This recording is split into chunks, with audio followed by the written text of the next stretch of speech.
Hello, everybody. I see that a few people have already connected to the session. Very happy to see you all here. We're going to wait a little minute or two just for everyone to come in and sign up, but very happy to see you all here, Sarah and Fernanda.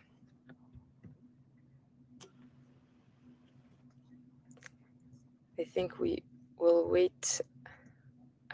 Sarah has left the session.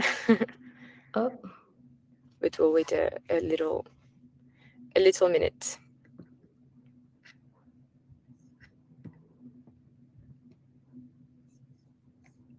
there she is. She's back. Yes, sorry. For No some worries. reason, I was ejected from the room. No worries. Sarah, I'll let you share your screen and we can kick it off slowly. Perfect. Thank you.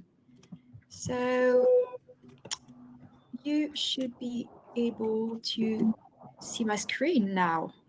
Yes, it's coming up. Yes, perfect.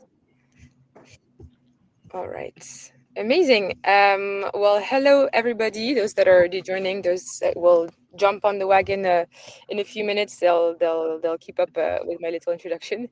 We're very glad to have you both here today, Fernanda and Sarah. And as many of you know that are connected here, the B Corp standards are evolving quite a lot this year.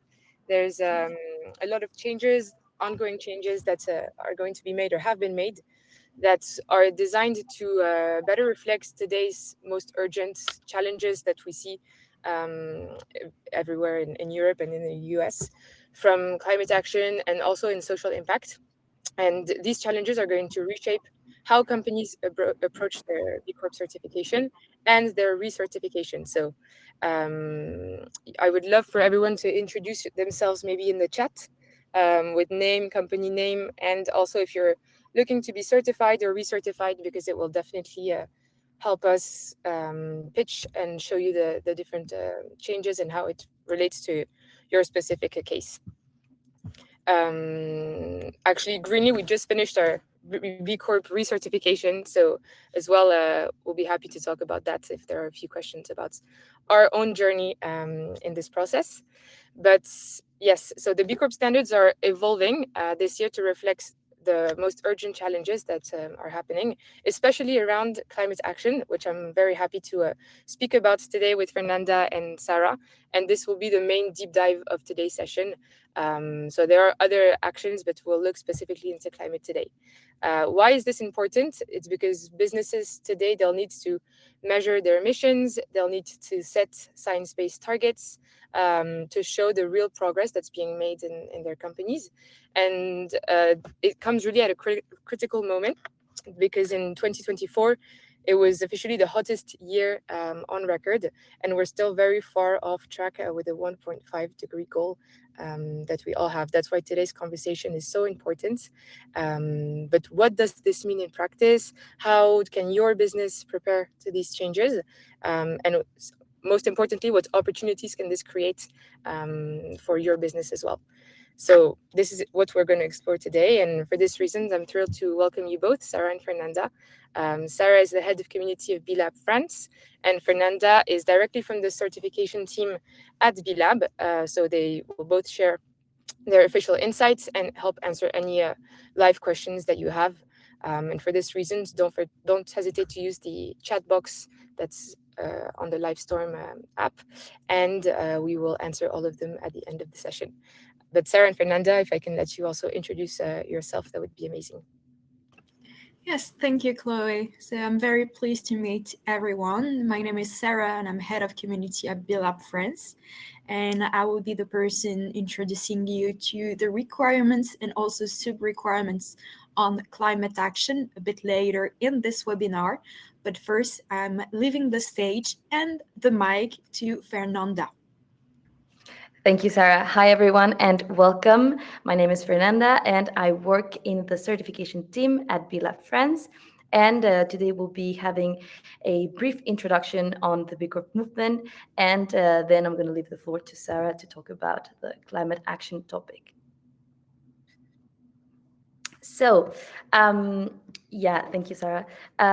So, for those who don't know B Lab and B Corp, and for those who already know it but would like to remember where it comes from, a little history. So, B Lab was started in 2006 by three friends from Stanford.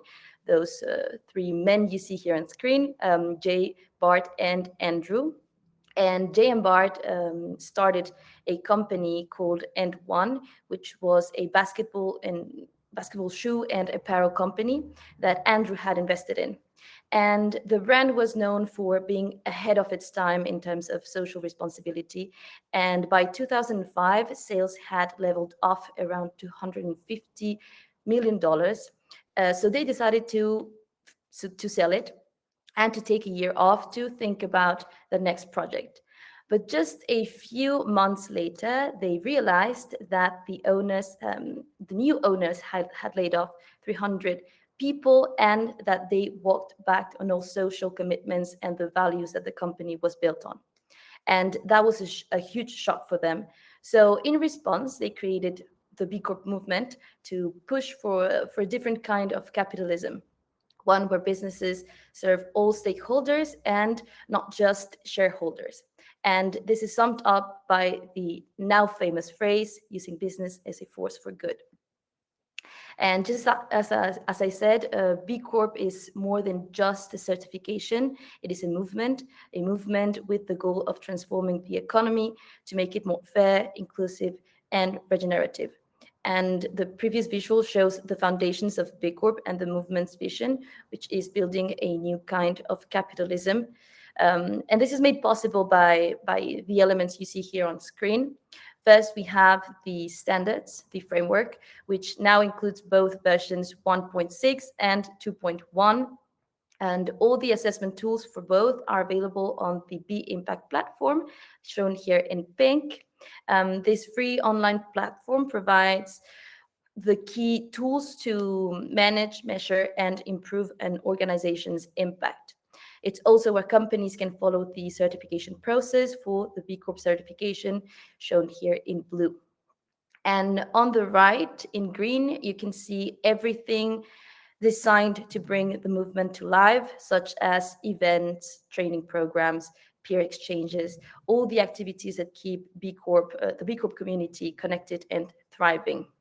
And who makes sure this movement keeps going? Well, that's the role of B Lab, which is an international nonprofit organization. If we can go to the next slide, please. Thank you, Sarah. So the B Corp certification is to an organization what fair trade or organic labels are to a product.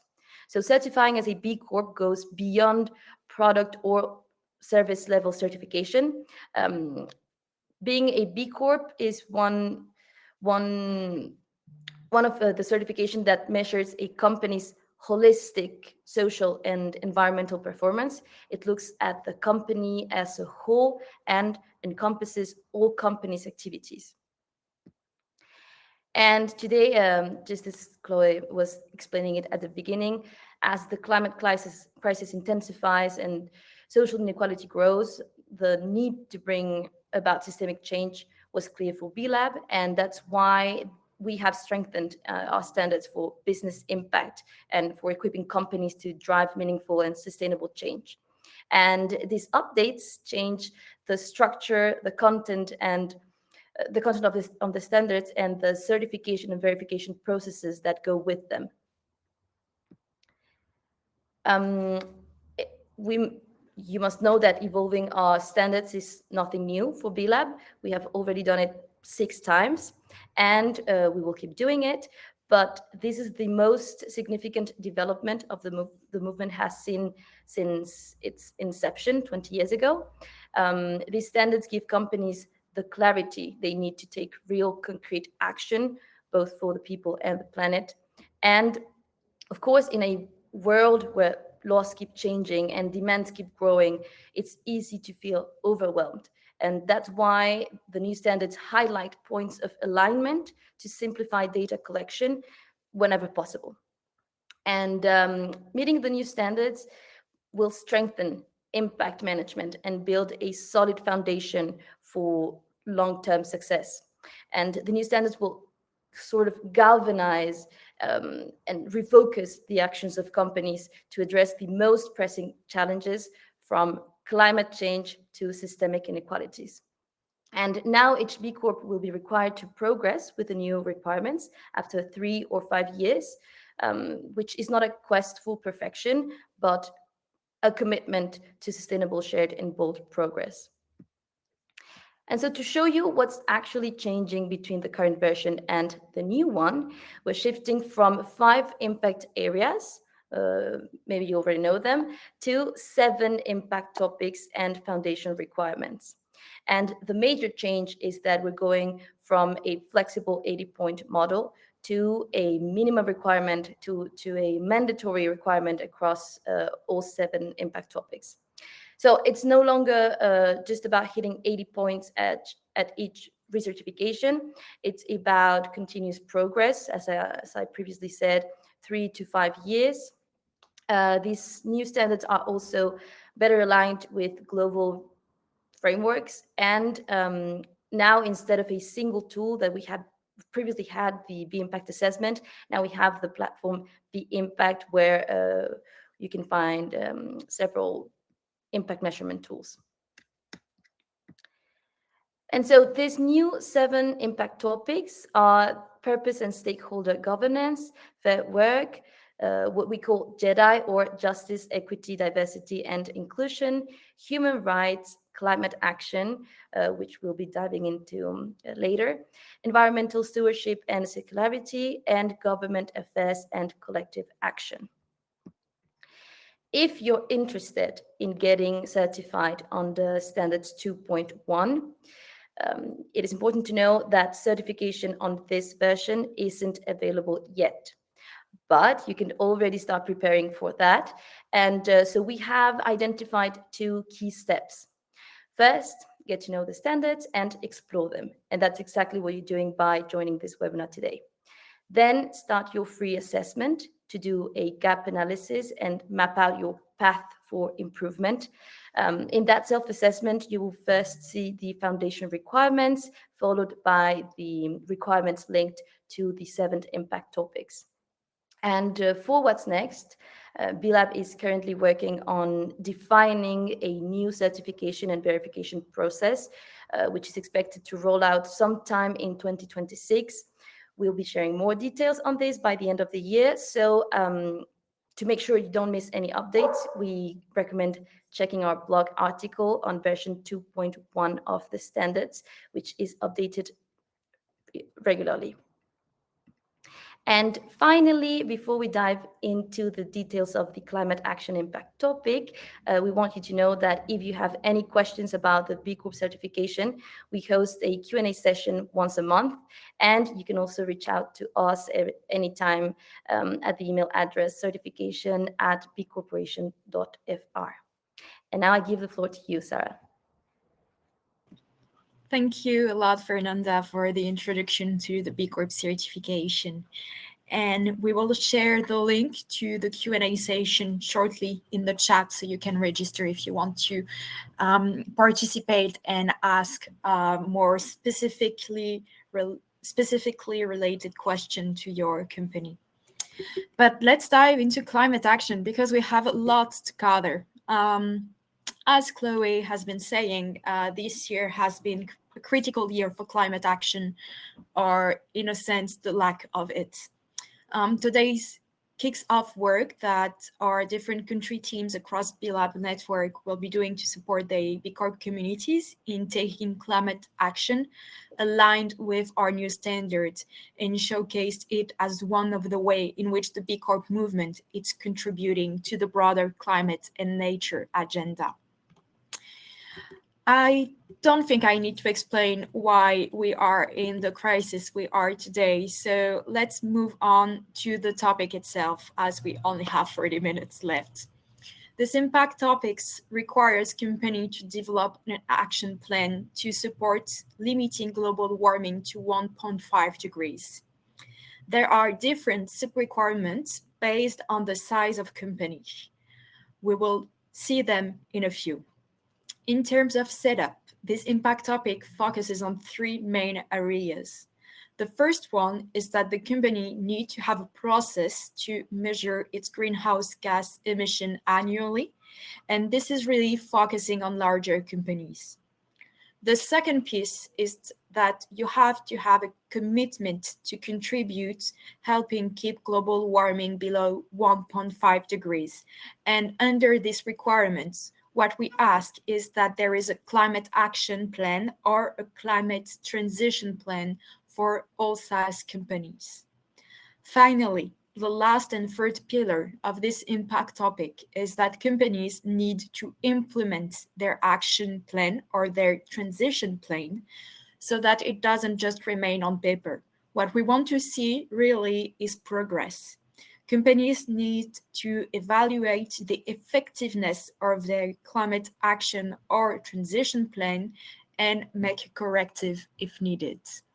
So what we ask is that companies are transparent about it, about their progress, about the correction they need to make, and publicly disclose how they are progressing with the said plan. So let's focus on the focus on a few key updates, before going into the first requirement.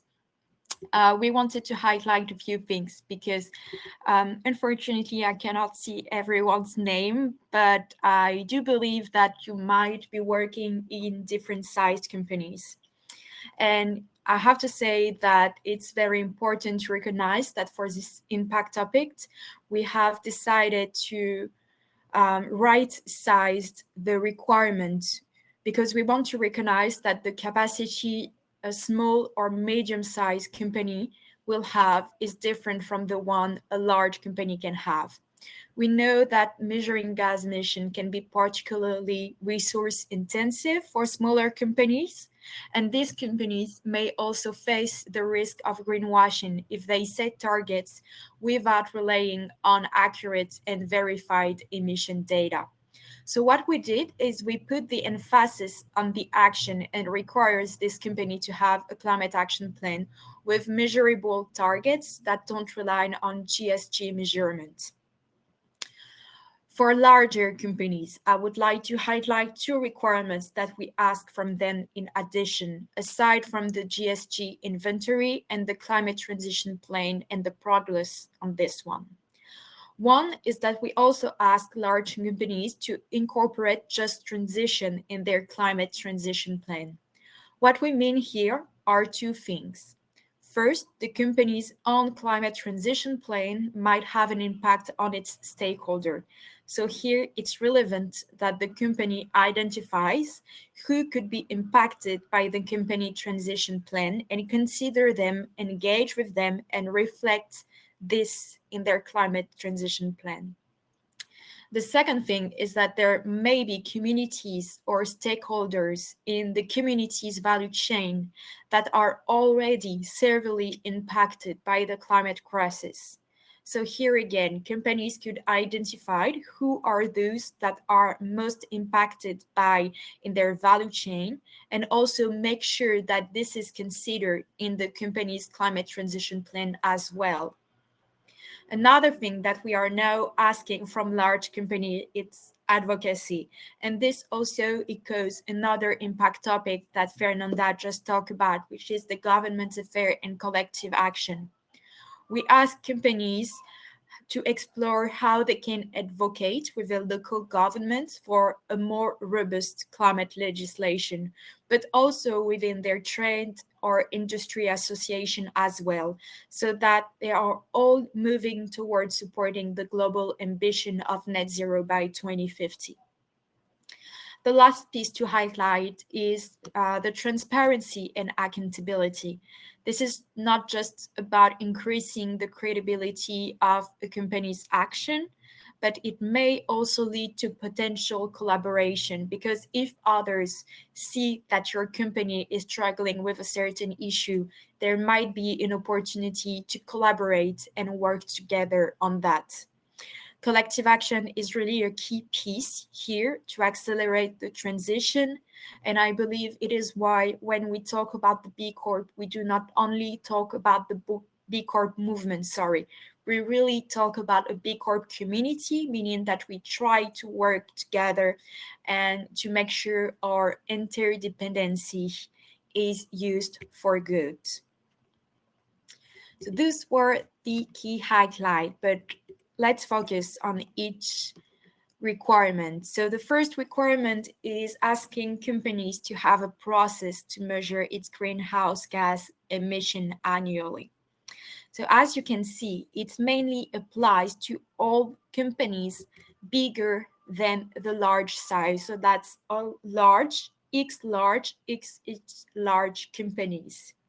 So the company have a documented process to measure its scope 1, 2, and 3 greenhouse gas annually and disclose the results publicly. And the second one is focusing on the company having an independent third party to verify its annual greenhouse gas emission inventory. So why is it important to calculate your emission? Simply because calculating emission is a key first step for a business taking climate action. It helps you see where you stand, understand where your hotspots are, and focus on what action are right for your business. In a recent survey by the SME Climate Hub, I think it was shared in the beginning of the year 2025, it was found that 78% of SMEs have calculated their emission also. And there are a lot of ways to calculate emission, from calculate it yourself to free calculators to pay for services.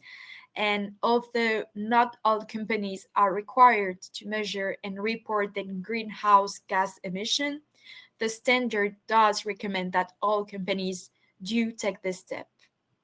However, as I've stated before, this standard, specifically this requirement, is focused on making sure that for micro, small, and medium businesses, estimating emission does not distract them from starting and taking climate action.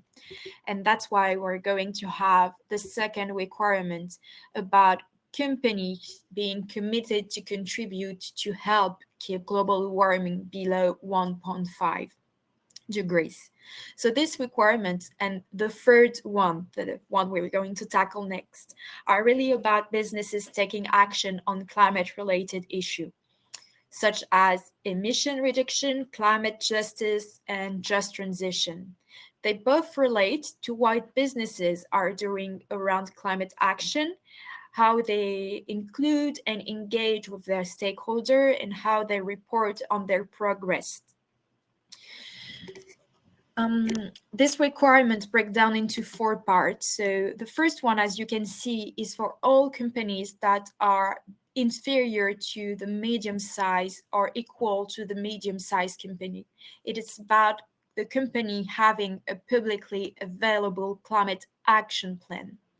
Transparency is really critical here because from stakeholder, from investor to customer to workers, everyone needs to see how the business intends to reach its climate goal. The second one, which considered companies that are either a large company or bigger than large company, is about the company having science-based targets, either validated by SBTi or by a third independent party.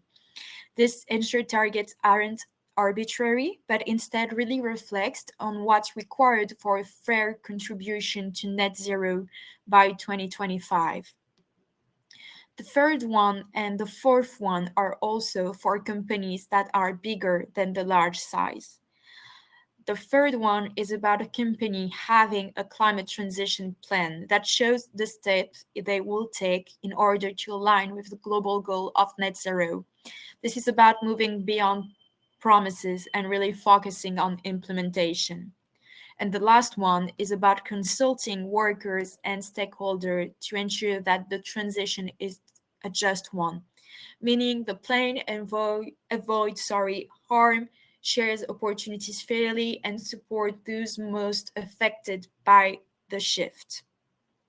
At its core, the second requirement of climate action really pushes companies to design climate strategy that are credible, science-aligned, and fair, not just for shareholder, but for all stakeholders. And this goes back to really the vision of B Corp and the B Lab movement that Fernanda talked about a few minutes ago.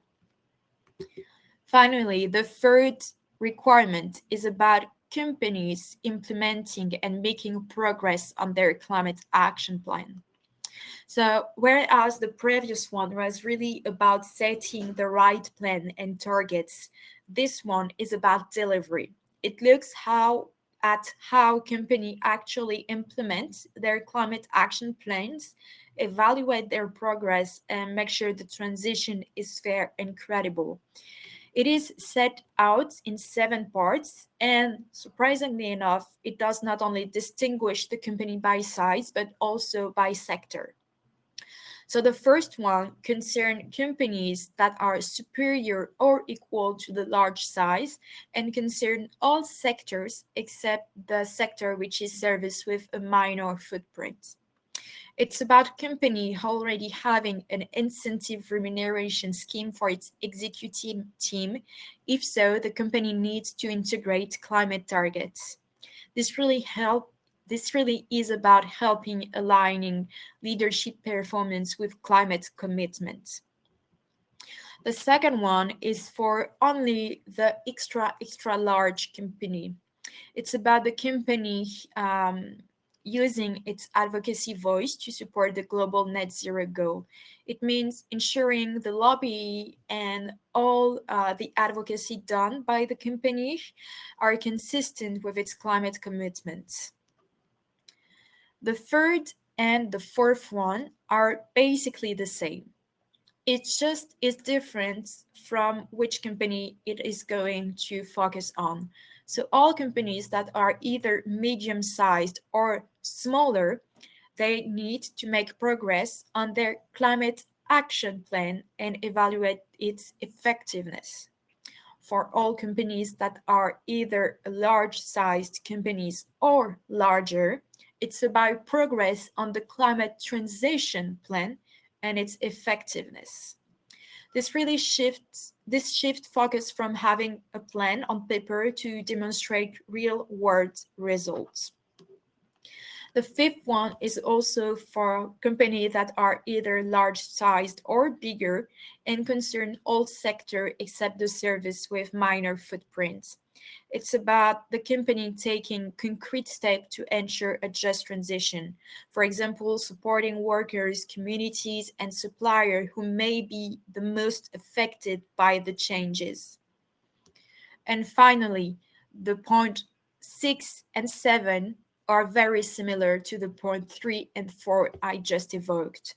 It is really distinguished by the size of the companies, meaning that if you are a company medium sized or smaller, you need to publicly disclose your progress on your climate action plan.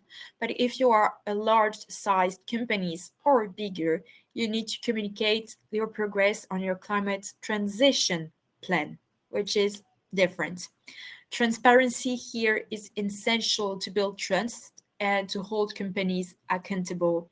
So, in short, this third and last requirement is about moving from plans to progress and ensuring the journey to net zero is credible, fair, and transparent.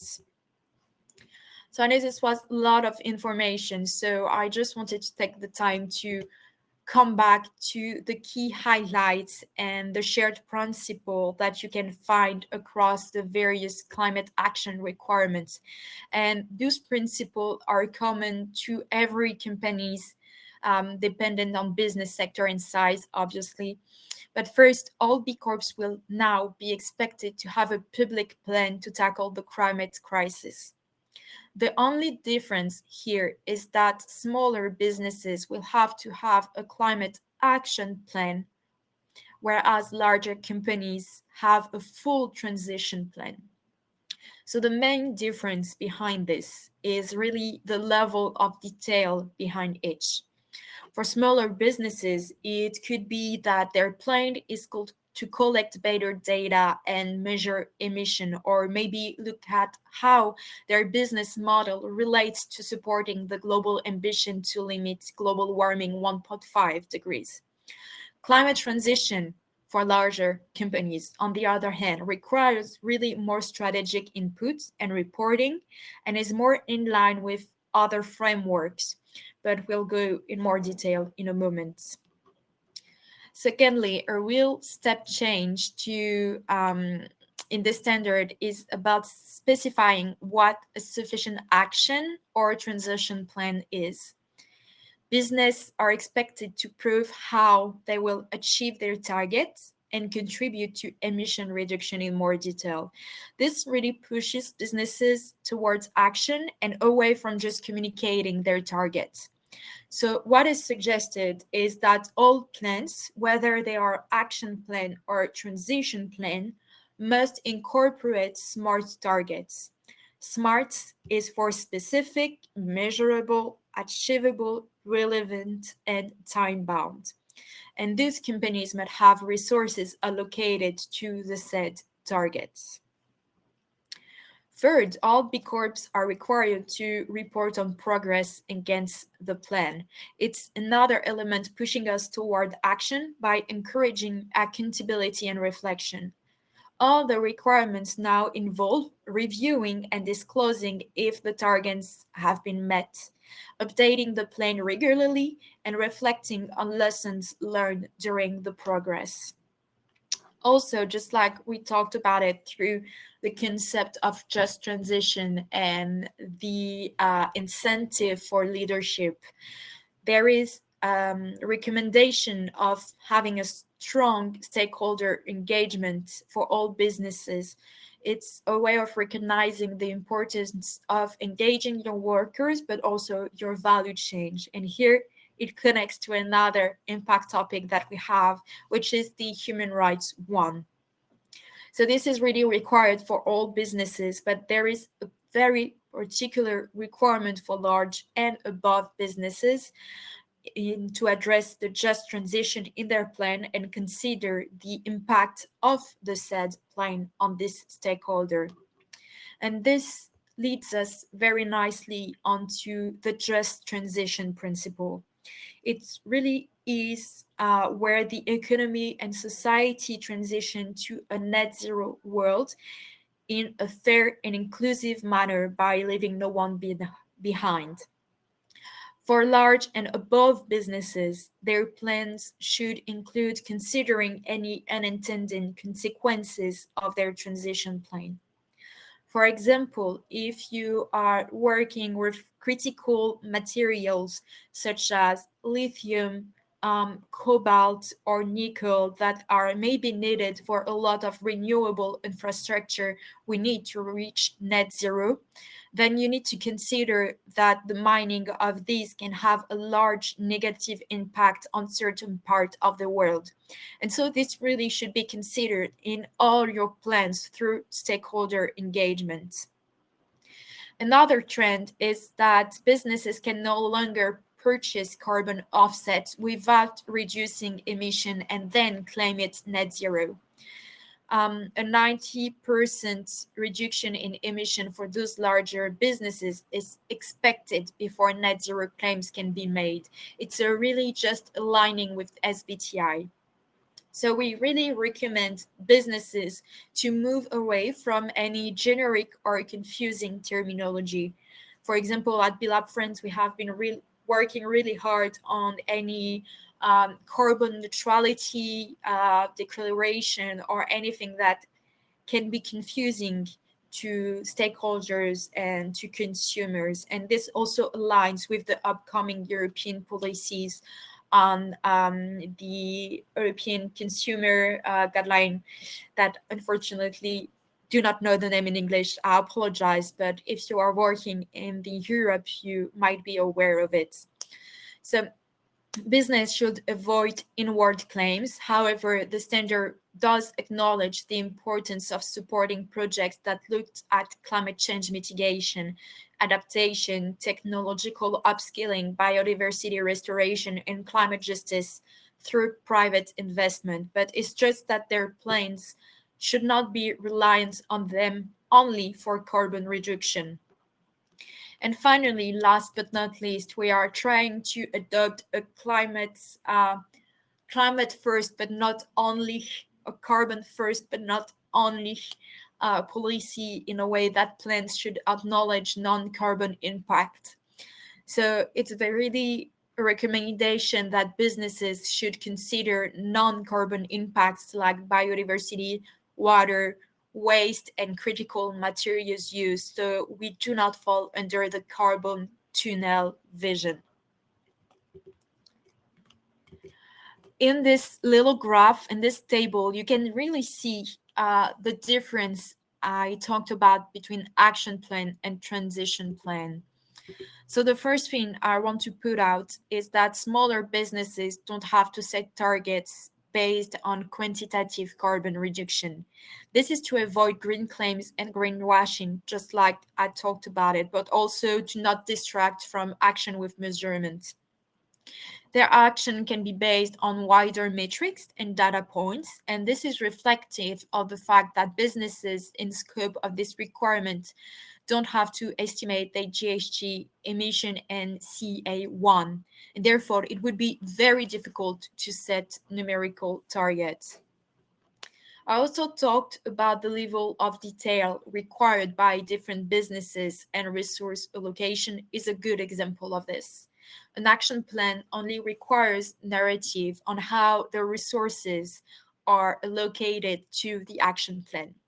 For example, who is implementing it and how much time do they have?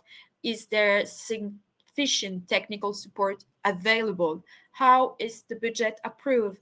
Is the highest governing body in the company the one signing the document? Whereas a transition plan, on the other hand, looks really into the detail and asks businesses to specify how much budget has been allocated, how many people are sourced to implementing it.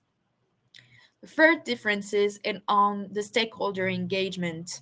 It's another one where at an action level plan, the new standard does not specify how this should be carried out in relation to smaller businesses, but it does require businesses to discuss what their plan are to engage stakeholder and that the plan should reflect any feedback from them.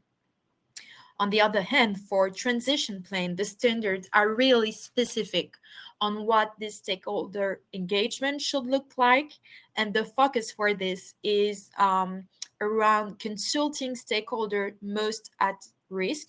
So for example, the workers and the supply chain stakeholder as a minimum. And this means identifying the stakeholder either most vulnerable to the impact of climate change and or those impacted by the transition plan itself. The stakeholder engagement is also brought to life through the just transition requirements of transition plan. So larger businesses must include specific action around the just transition in their plan, which is something I discussed a bit earlier, talking about mining industries and stuff like this. Progress reporting is another one where there is a slight difference between the action plan and the transition plan. For both, progress must be disclosed publicly, but for smaller businesses, it is expected to be less frequent than for larger ones. So you can see that for smaller businesses, it is expected to be on year 3 and year 5, whereas for larger businesses, it is expected to do it annually. Those under the transition plan requirements also need to quantitatively explain its progress against the set targets. So for example, you would need to show emission reduction percentage, and this really goes back to what I said before, and it creates kind of a loop regarding the resource allocation, which is also in a quantification way for larger businesses. Lastly, larger businesses exclude those service businesses with minor footprints as we have seen together, they have to set executive remuneration based on their transition plan performance. So it's basically a bonus dependent on performance on the climate transition plan. And climate advocacy is also expected of these larger businesses, and resources should be allocated to this. And that's a lot of information, and I hope everything was clear for everyone. Hopefully this table showing the differences between action plan and transition plan really help you understand what is expected of your company, considering the size of your company, whether it's a micro, small, medium, or even without worker companies, or if it is a large, X large, and XX large company. And I apologize, I talked a lot and we only have 4 minutes left, but we can share a few information and answer maybe a few questions. Yeah, sure. Before answering questions, I'd like to do a little conclusion about Greeny as well, because the support of the B Corp certification is part of something that is in our ESG offer. So, like you said, Sarah, with the new upcoming standards, the companies need to conduct yearly GHG assessments. They need a climate action, climate transition plan for all company size, and companies need to implement their action plan as B Corp wants to track progress. So obviously, Greenly, we don't certify ourselves, but we do manage the full certification in-house as part of the ESG offer. And because the environmental part can be the more complex, we try to really make our platform evolve to make this a lot easier. So on Greenly's platform, you can directly measure Scope 1, 2, and 3 emissions every year, while setting up a climate action plan that's aligned with the Paris agreements. And you can also track regularly your reduction trajectory over time, medium, short, and longer term. So everything that you need for the B Corp certification in the climate action impact, GHG assessment, even if you're a large company that needs to go beyond the yearly GHG assessment with CSRD reporting or SBTi alignment, everything is centralized in one place so that you can demonstrate B Corp's real progress demanded, like the new assessment requires. And the communication side that you mentioned, Sarah, is also as important. We do support you to try and share your actions responsibly externally without any greenwashing allegations or inward claims, with free support that's included in the assessment. So I would say that the big takeaway from this webinar, and thank you again, Fernanda and Sarah, is that it makes climate action a core requirement of the B Corp standard. And this is actually way more than just a certification, like you say, Fernanda. It's about businesses really stepping up and being held accountable for a more sustainable economy. So I hope that this webinar was useful for everyone. I see that we have 2 small questions. We will share the replay automatically, and you'll receive the slides directly in an email right after the session ends. And yes, if you could go back, maybe Sarah, for Robert's question to reshow the 7 impacts topics. Yes, I think it's showing. Yes, perfect. There you go, Robert. I don't know if you had any associated questions to these 7 impact topics. And next to this 7 impact topic, I'm sorry, I forgot to put it on the slide, but there's also the foundational requirements that Fernanda talked about in the introduction. And I believe this wraps up perfectly. I don't see any other questions coming, but of course there's the live Q&A sessions organized by B-Lab. For US and Canada, I saw that there was another point of contact to have. The contact is in the chat. And for any support, obviously Greeny will be super happy to support you. If you have any questions, feel free to book a demo directly on our website to be in contact with Greeny representatives and our climate experts. Sarah, Fernanda, thank you. And we will see you tomorrow. I will personally see you tomorrow for the French session. And we will send you the main insights with email as well with everybody that joined today. Perfect. Thank you for inviting us. Thank you. Thank you everyone for joining. And have a nice day. Have a nice day.